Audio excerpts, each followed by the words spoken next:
Buenos días, soy el doctor Hermán Esteban Ordóñez, docente de la Cátedra de Semiología de la Facultad de Medicina, y vamos a continuar conversando acerca de temas de semiología. En este caso nos vamos a referir a síntomas del aparato digestivo. Para hacerlo vamos a tratar de seguir un ordenamiento anatómico, por lo tanto el relato de los síntomas del aparato digestivo va a comenzar con los síntomas referidos a la cavidad bucal. Dentro de ellos vamos a mencionar, dentro de los síntomas de la cavidad bucal, vamos a mencionar los relacionados con la secreción salival, y entre ellos tenemos la cialorrea, o también denominada ptialismo, que consiste en el aumento de la secreción salival. Asimismo, la disminución de la secreción salival va a ser denominada como aptialismo. También podemos tener otros síntomas de la cavidad bucal, como el dolor de la lengua, al cual vamos a denominar glosodinia o glosalgia, síntoma que suele estar relacionado con la inflamación de la misma, que se denomina glositis, que puede producirse por cáusticos o por avitaminosis de vitaminas del grupo B, lo que provoca una lengua roja y depapilada, aparte de dolorosa. Continuando el orden anatómico que nos habíamos propuesto, tenemos los síntomas relacionados con el esófago. Acá vamos a mencionar uno muy importante, todos lo son, pero este en particular, tan importante es que no lo vamos a desarrollar en manera completa, sino que lo vamos a mencionar. ¿Por qué? Porque va a ser tema de una charla en particular más adelante avanzando en el programa. Y es la disfagia. La vamos a definir a la disfagia como la sensación de dificultad o de tensión del tránsito alimenticio en su pasaje por el esófago. ¿Sí? Repetimos entonces: disfagia, sensación de dificultad o de tensión del tránsito alimenticio en su pasaje por el esófago. Dentro de ellas también podemos mencionar a la disfagia dolorosa, es decir, que aparte de dificultad provoca dolor. En ese caso hablamos de odinodisfagia. O, con la progresión de la disfagia, se puede producir una imposibilidad de deglutir tanto sólidos como líquidos, la cual va a ser denominada afagia.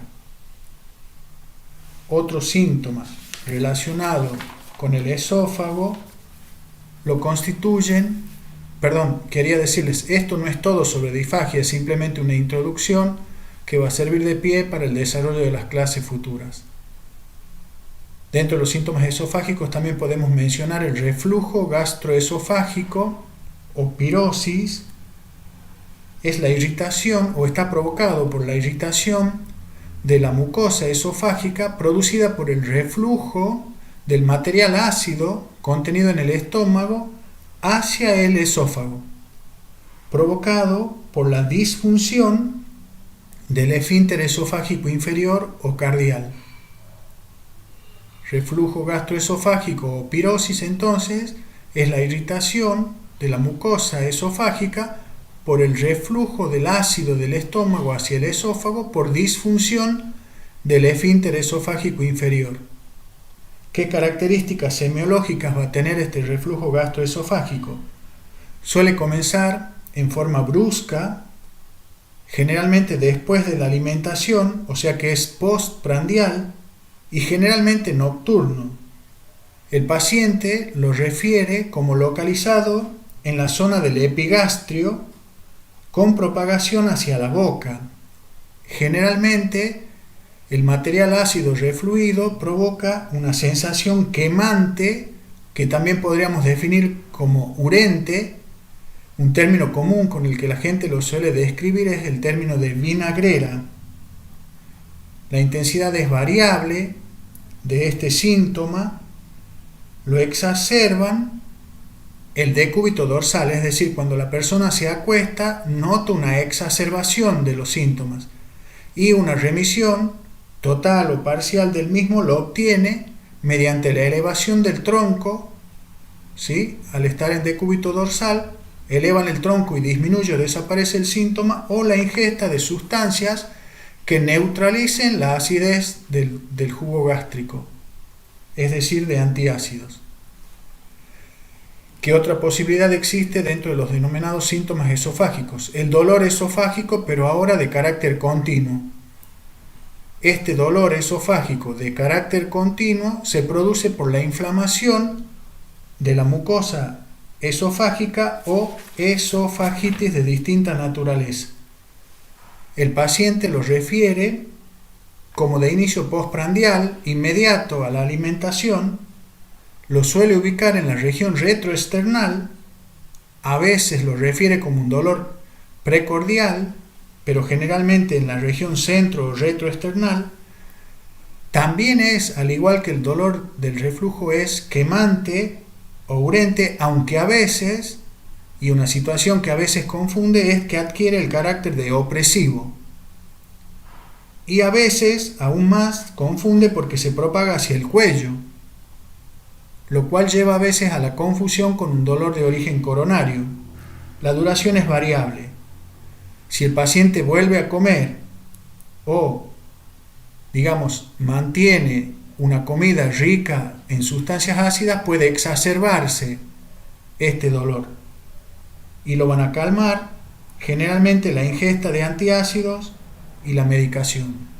En la cronicidad, este dolor esofágico continuo por esofagitis puede llevar a la aparición del síntoma que mencionamos anteriormente, que era la disfagia.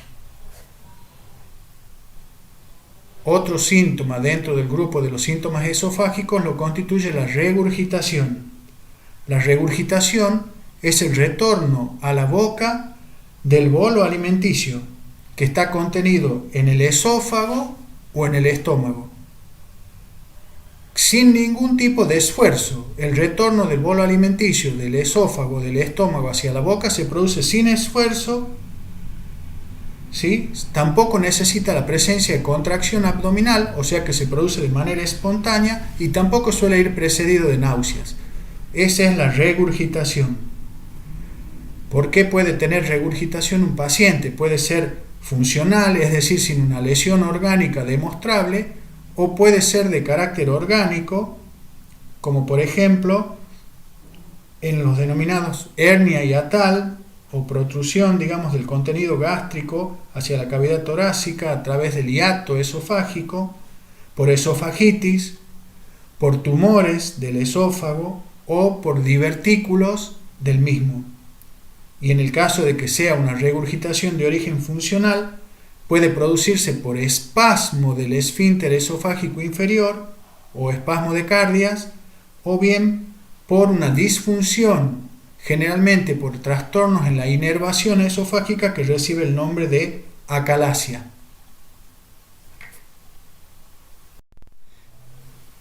Seguimos profundizando en el tubo digestivo y vamos a comenzar el relato de los síntomas que vamos a denominar gastroduodenales. Dentro de los síntomas gastroduodenales vamos a mencionar en primer lugar el dolor epigástrico agudo. ¿Cuándo aparece un dolor epigástrico agudo de origen gastrointestinal? Cuando está irritada la mucosa gástrica, lo cual vamos a denominar gastritis. ¿Qué características semiológicas tiene este dolor epigástrico agudo cuando está relacionado con una gastritis? Se inicia cuando el paciente come. Se localiza, como el nombre lo indica, en el epigastrio. No suele tener irradiación, no suele irradiarse, es de tipo quemante o urente. Poca intensidad, la persona lo refiere como tolerable. Y de duración variable, generalmente la molestia suele tener una duración de entre 24 y 48 horas.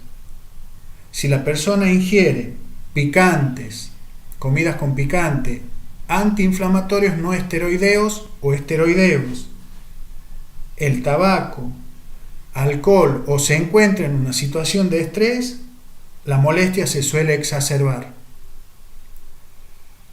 Por el contrario, lo pueden calmar a este dolor epigástrico agudo provocado por una gastritis las comidas cuando las mismas son de consistencia blanda y sobre todo de contenido lácteo o la ingesta de un antiácido. Se puede acompañar este dolor epigástrico agudo de una gastritis, se puede acompañar de otros síntomas como las náuseas y los vómitos. Este mismo dolor epigástrico agudo, ¿sí?, cuando está provocado por una úlcera gástrica, es decir, por una pérdida de sustancia de la mucosa gástrica, va a adquirir características particulares que lo hacen casi patognomónico.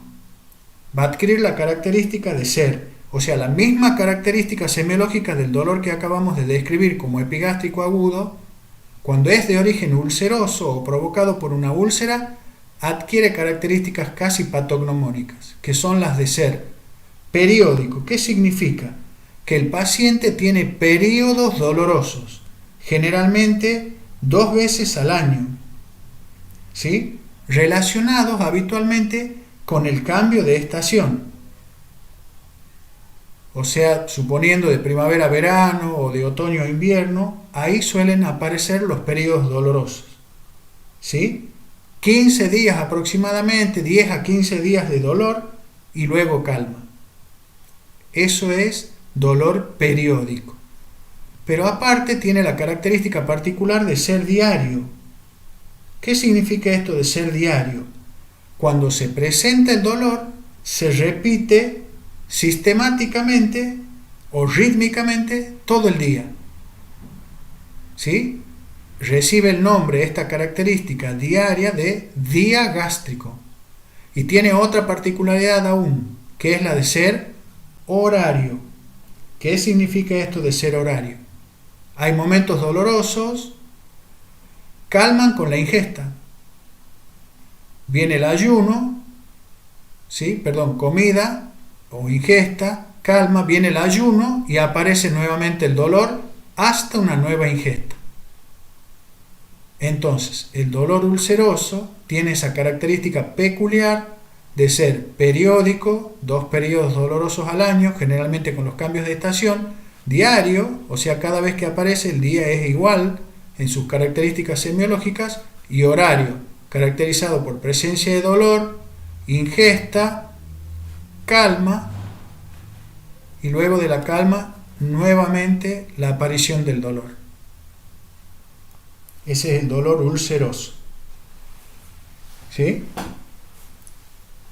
¿Qué lo exacerbará este dolor?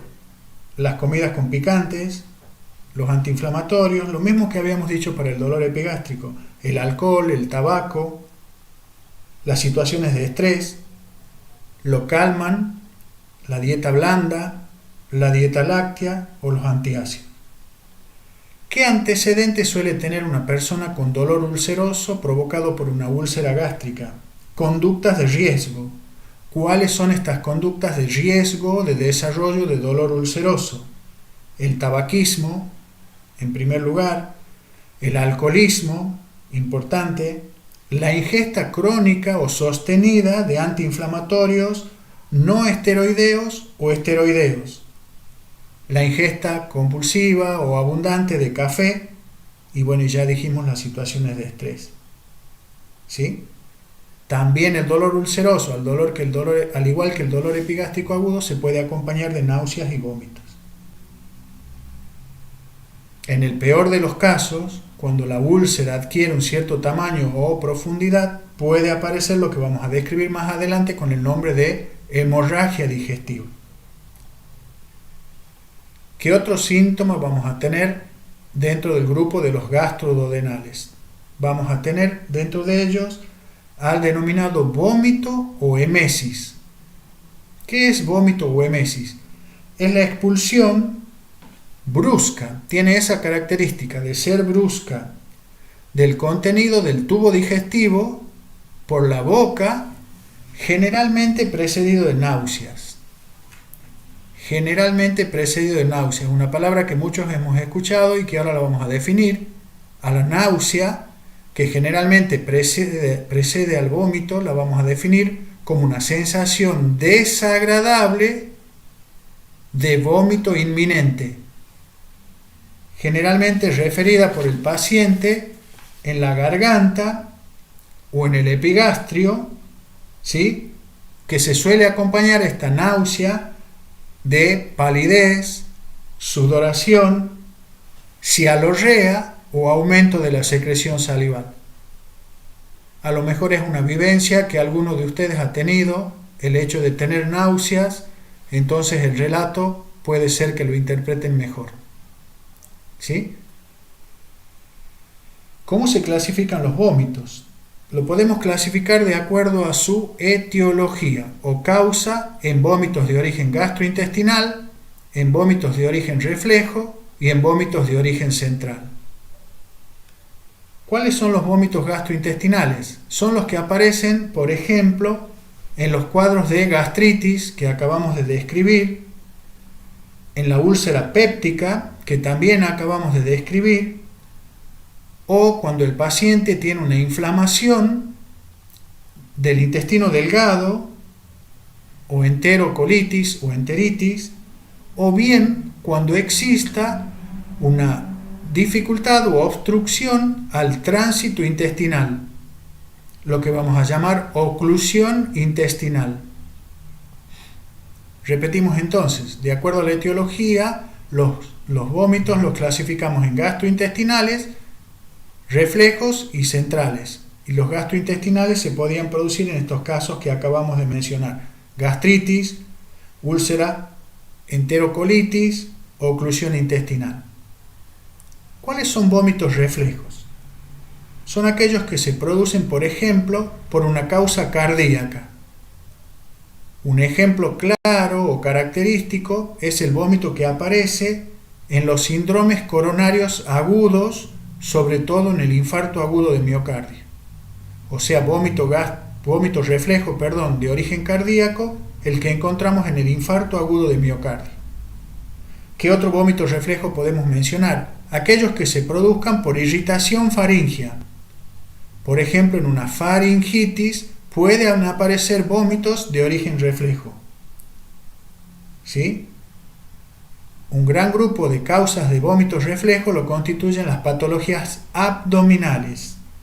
Dentro de ellas podemos mencionar, de las patologías abdominales, a la inflamación aguda del apéndice o apendicitis, la patología de la vía biliar, por ejemplo la inflamación vesicular o colecistitis, o el dolor por obstrucción biliar o cólico biliar. También podemos mencionar dentro de las patologías abdominales que provocan vómitos reflejos aquellas que tienen origen anexial en la mujer, como las anexitis, o aquellas relacionadas con el aparato urinario, como por ejemplo, un ejemplo típico lo constituye el cólico renal. ¿Sí? Bien, otra causa de vómito reflejo lo constituye la irritación del órgano del equilibrio periférico, que es el laberinto. Estas afecciones laberínticas pueden provocar de manera refleja la aparición de vómitos. Entonces ya hemos visto, las causas de vómito gastrointestinales y reflejas. Nos queda por describir aquellas que están originadas por causa central.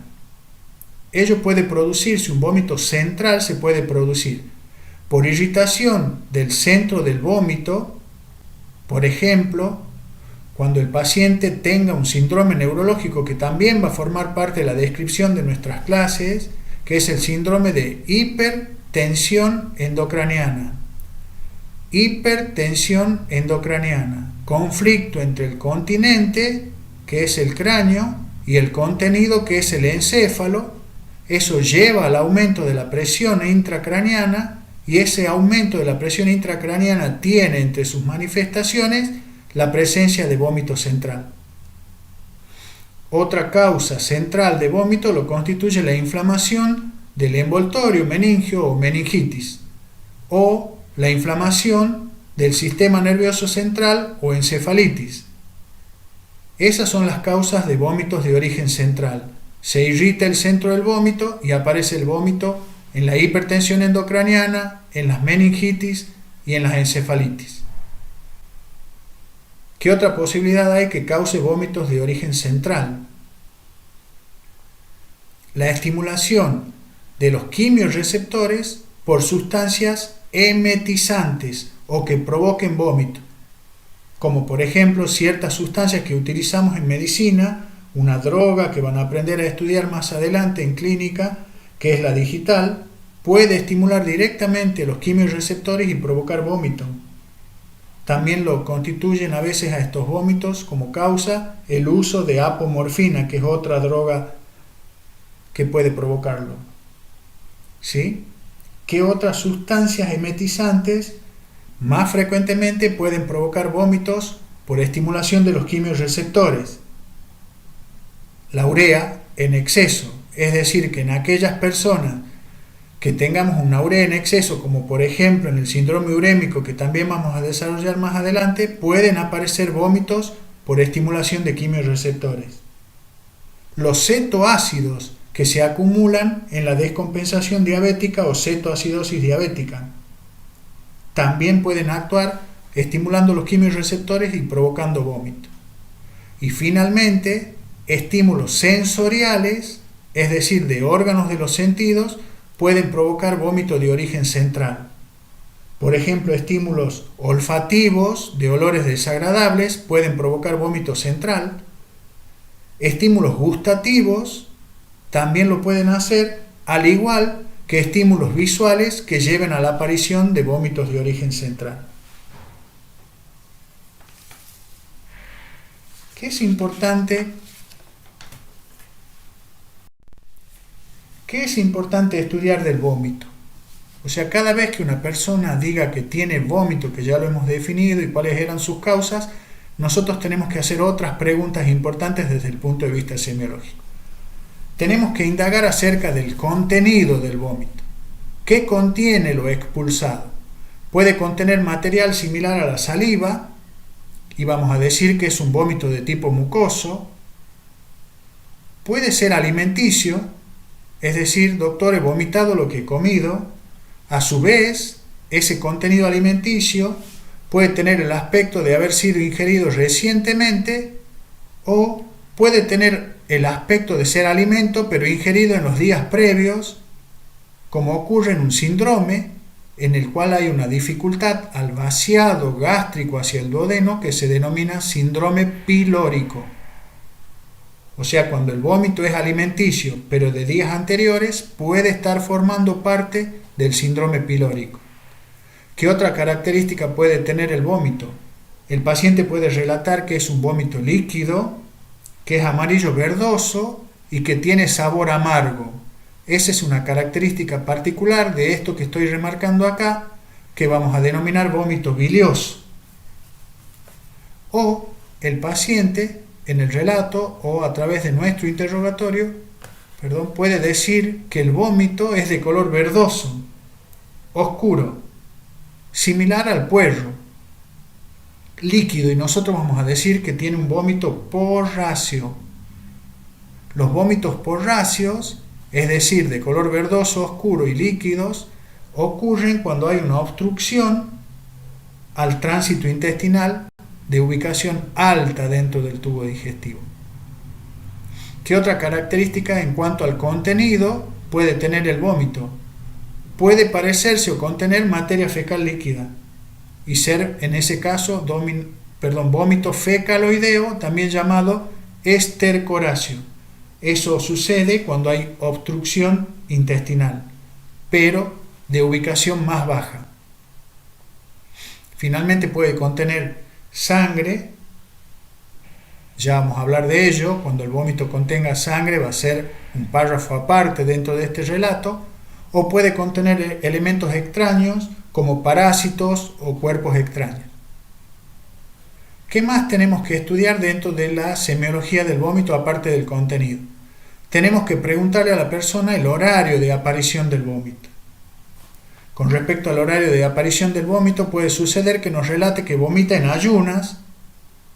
Eso suele ser común en las mujeres embarazadas, en los alcoholistas o en las personas que tienen un síndrome de insuficiencia renal crónica avanzado o síndrome urémico, que suelen tener este tipo de vómitos en ayunas.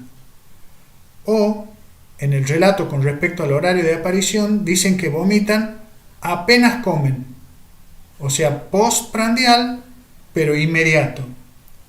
Cuando un vómito sucede de esa manera, postprandial inmediato, puede deberse a que la persona se lo provocó, ¿sí? Por ejemplo, como sucede en la bulimia, o puede ocurrir de manera inmediata y espontánea, como sucede en las gastritis agudas.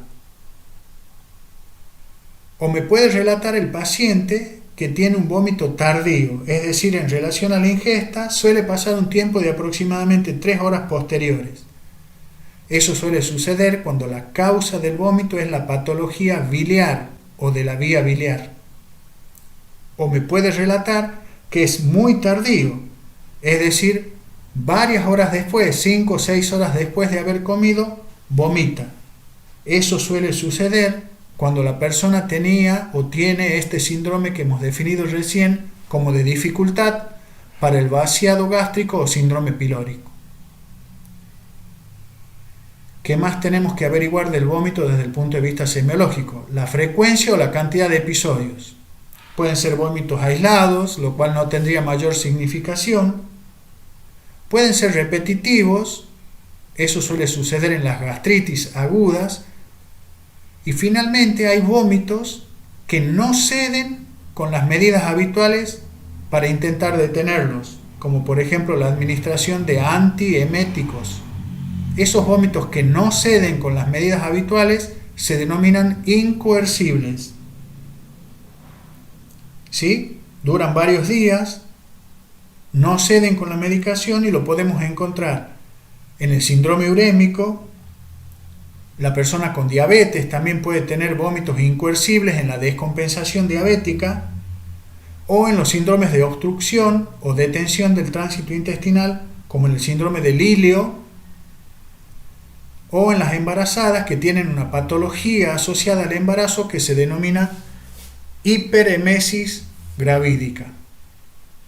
Le preguntaremos también a la persona, dentro del estudio semiológico del vómito, qué cantidad o volumen contiene el mismo y si tiene o no síntomas o signos acompañantes. Recién les decía que una persona puede eliminar sangre desde el tubo digestivo, ¿sí? A esta eliminación de sangre desde el tubo digestivo la vamos a llamar hemorragia digestiva y la vamos a definir diciendo que es la eliminación por la boca o por el ano de sangre proveniente del aparato digestivo. ¿Sí?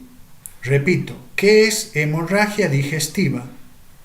Es la eliminación por la boca o por el ano de sangre proveniente del aparato digestivo. Esta eliminación puede ser visible o producirse, pero permanecer oculta a la vista y ser detectable solamente por métodos bioquímicos especiales. Se entiende entonces la definición de hemorragia digestiva. De acuerdo al sitio de origen de la causa que ha provocado la hemorragia digestiva, la vamos a dividir en dos grandes grupos. Un primer grupo al cual vamos a denominar hemorragias digestivas altas y un segundo grupo al cual vamos a llamar hemorragias digestivas bajas. Las altas van a tener como causa patologías ubicadas por encima del ángulo duodeno-yeyunal o ángulo de Treitz. ¿Sí? La lista es larga de causas, podemos tener dentro de ellas a la inflamación aguda de la mucosa del esófago o esofagitis, al desgarro sangrante del esófago, generalmente en su tercio inferior, en las personas que tienen hiperemesis, o sea, en las que vomitan mucho, eso se denomina síndrome de Mallory-Weiss, desgarro sangrante del esófago, la presencia de dilataciones anormales de las venas esofágicas o varices esofágicas, las úlceras esofágicas, la neoformación o cáncer de esófago. Seguimos introduciéndonos en el tubo digestivo. La inflamación aguda de la mucosa gástrica puede tener variantes hemorrágicas y provocar una gastritis hemorrágica. La úlcera del estómago o del duodeno también puede ser una causa de hemorragia digestiva alta. Y finalmente la patología neoplásica del estómago o cáncer de estómago, o la patología neoplásica del duodeno o cáncer de duodeno. Todas estas causas lo son de hemorragia digestiva alta. Es decir, que su ubicación anatómica es por arriba del ángulo de Treitz. ¿Por qué se manifiestan las hemorragias digestivas altas? Por dos signos semiológicos importantes. Uno es la hematemesis y otro es la melena. Enseguida los vamos a describir. Primero vamos a mencionar qué causas existen de hemorragia digestiva, pero baja. Vamos a decir que causas de hemorragia digestiva baja siempre van a estar ubicadas por debajo del ángulo de Treitz y van a tener una manifestación semiológica diferente a las altas. ¿Qué causas la pueden provocar? La presencia de protrusiones mucosas de la luz del tubo digestivo por debajo del ángulo de Treitz, que se denominan divertículos. La inflamación aguda de la mucosa del colon o colitis de origen bacteriano o de origen autoinmune. Ya van a ver que hay patologías autoinmunes que pueden provocar colitis y sangrar. La presencia de varices en la mucosa del intestino. Los tumores benignos pueden ser sangrantes, ubicados por debajo del ángulo de Treitz, o finalmente la patología maligna o cáncer de colon o de recto, y una patología benigna frecuente que lo constituye o la constituye la dilatación patológica del plexo venoso hemorroidal. La manifestación semiológica de las hemorragias digestivas bajas es distinta a las altas. Se manifiesta por dos signos semiológicos que son la enterorragia y la proctorragia. ¿Sí?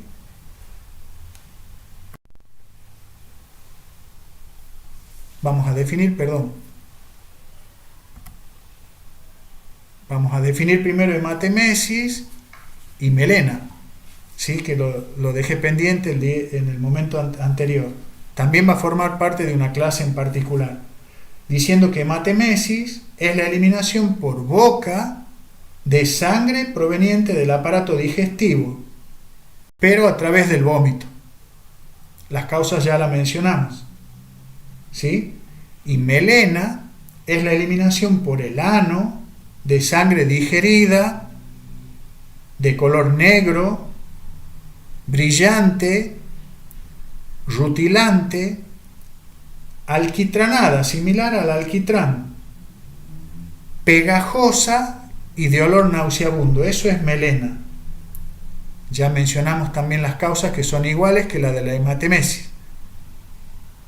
Y finalmente habíamos mencionado que las hemorragias digestivas bajas podían provocar enterorragia y proctorragia. En la enterorragia hay eliminación de sangre. La sangre es de color rojo y está mezclada con la materia fecal. ¿Sí? En cambio, en la proctorragia se elimina sangre, pero puede o no haber defecación. Si hay defecación, la sangre no se mezcla con la materia fecal. Perfecto. Eso había quedado pendiente del tema anterior, que era hemorragia digestiva, el cual va a ser refrendado en una clase siguiente. Continuamos introduciéndonos en el tubo digestivo y vamos a mencionar ahora síntomas intestinales. Al primero que vamos a mencionar es al cólico intestinal. ¿Sí? Se produce cuando hay alguna causa que distienda las asas intestinales. ¿Sí? Una colitis, una obstrucción mecánica o orgánica del colon pueden provocar un cólico intestinal.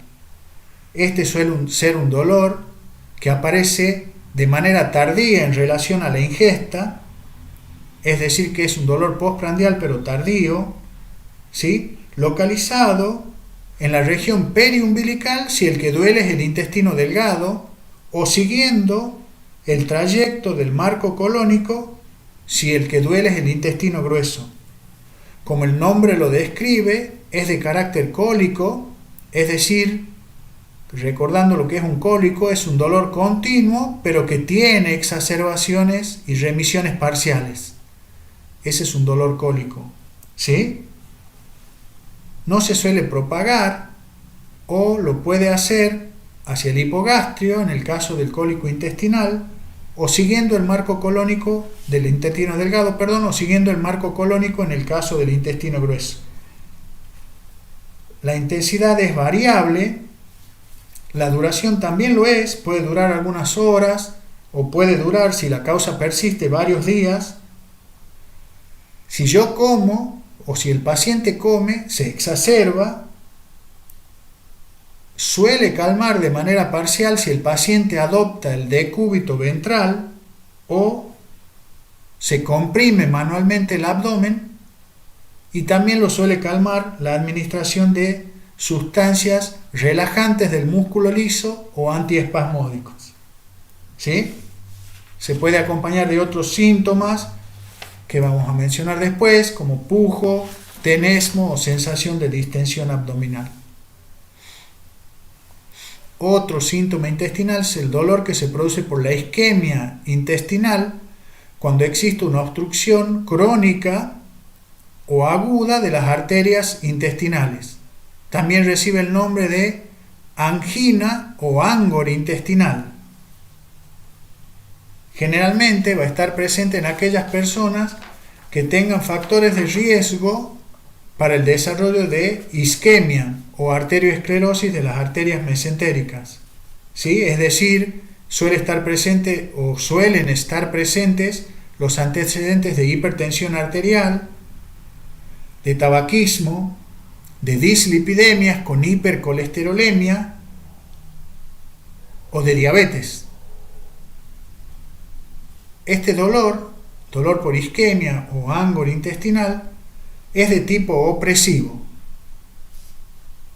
Puede ir desde intensidad leve o en algunos casos ser intolerable, ¿sí?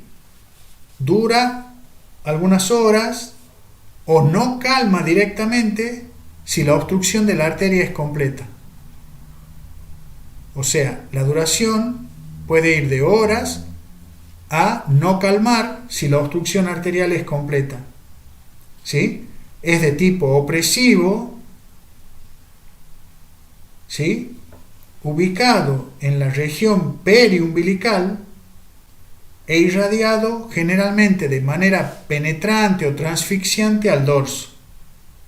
Se puede acompañar de náuseas, de vómitos, de constipación o ausencia de eliminación de materia fecal por el ano, de sudoración profusa, y si llega finalmente la obstrucción a provocar una necrosis por isquemia o infarto intestinal, ya es agudo, ya es muy terebrante, intolerable, ¿sí? Y acompañado de un cuadro de shock con palidez, hipotensión arterial, taquicardia y signos de compresión, o de compromiso del peritoneo, que ya vamos a aprender cuáles son más adelante.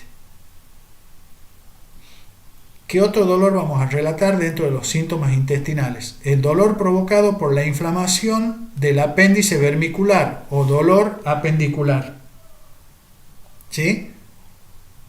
Este dolor apendicular es agudo, suele comenzar en la región del epigastrio, luego de unas horas, un periodo variable de tiempo entre 6 horas y un día, se localiza en la fosa ilíaca derecha, donde se vuelve ya un dolor continuo. Ya se vuelve de una intensidad mayor, progresa en su intensidad, se suele acompañar de vómitos y constipación. Es decir, que esto que yo he anotado acá como cronología de Murphy es el traslado del dolor que comienza siendo epigástrico, con el tiempo se traslada y se ubica en la fosa ilíaca derecha. Una vez que está en la fosa ilíaca derecha, podemos encontrar ahí algunos signos característicos que van a aprender con cada jefe de práctico, que son la presencia de un punto doloroso en la pared del abdomen, que se denomina punto apendicular, se vuelve doloroso, y una maniobra de McBurney positiva con un signo semiológico de compromiso del peritoneo que se denomina signo de Bloomberg, que se vuelve positivo.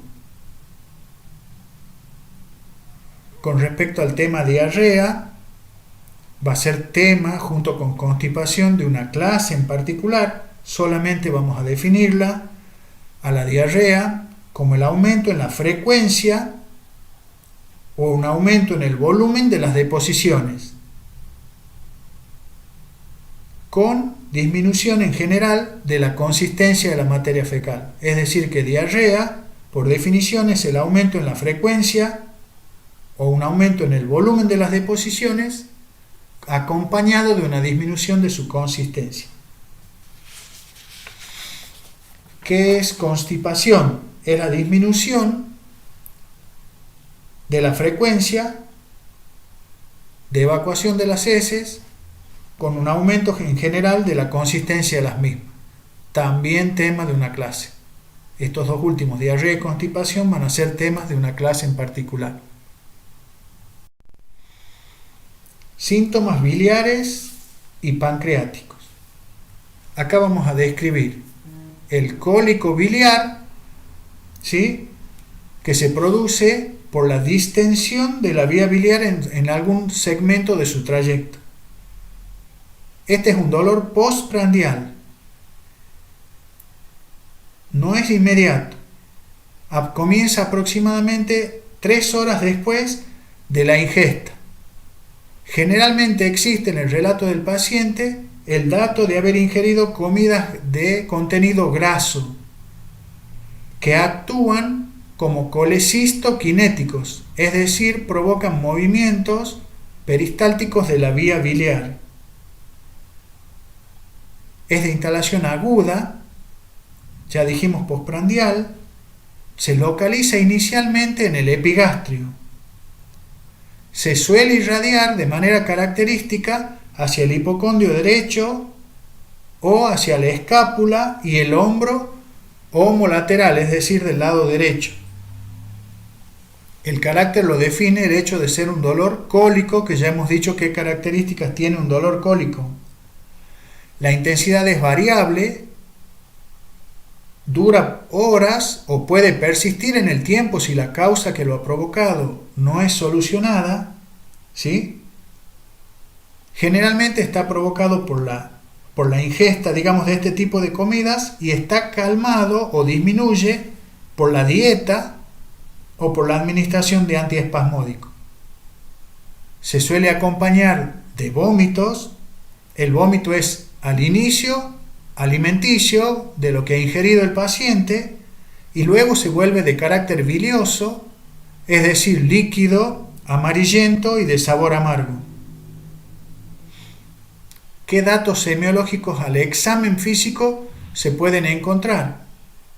Otro punto abdominal doloroso que vamos a denominar punto cístico, ubicado en la intersección del reborde costal con la línea medio clavicular del lado derecho, que característicamente es doloroso en el cólico biliar, y en el mismo punto vamos a realizar una maniobra que van a aprender más adelante, que se denomina maniobra de Murphy o Murphy, que también es positiva. ¿Sí? El otro dolor que vamos a describir es el correspondiente al dolor pancreático.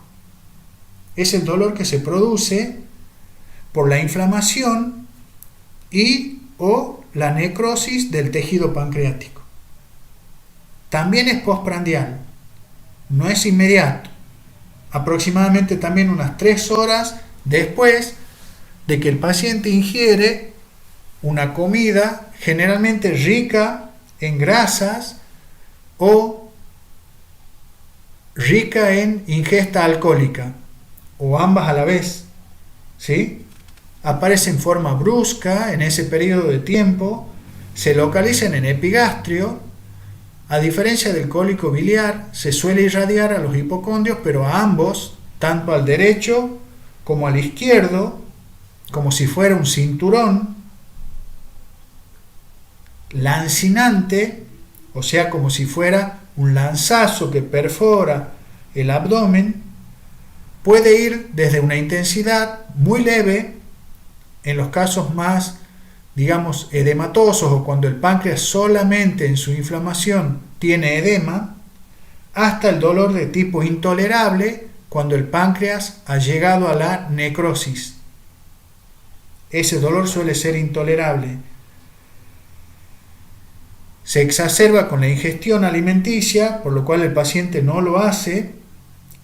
El vómito, que es en ocasiones, como hemos descrito anteriormente, incoercible, es decir, que no cede, no hace calmar el dolor. O sea que el vómito del dolor pancreático es un vómito incoercible y que no calma el dolor. Se acompaña de distensión abdominal, ¿sí? El abdomen se encuentra tenso y puede, en los casos severos, generalmente en aquellas pancreatitis de tipo necrotizante, puede este dolor pancreático acompañarse de un cuadro de shock o choque circulatorio.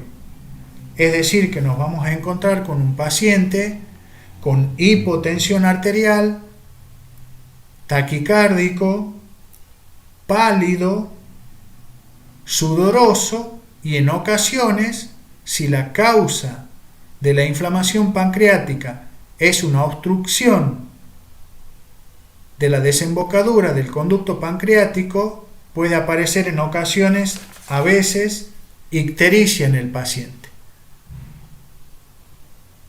En fin, ahí hemos concluido la descripción de los síntomas digestivos. Queda pendiente la descripción más detallada de algunos de ellos, como hemos mencionado al principio, como la disfagia, como la diarrea, la constipación, porque van a ser tema de una clase en particular para cada uno de ellos. Esperando que esto haya sido, digamos, útil para ustedes, los saludo, hasta una nueva oportunidad y muchas gracias por su atención.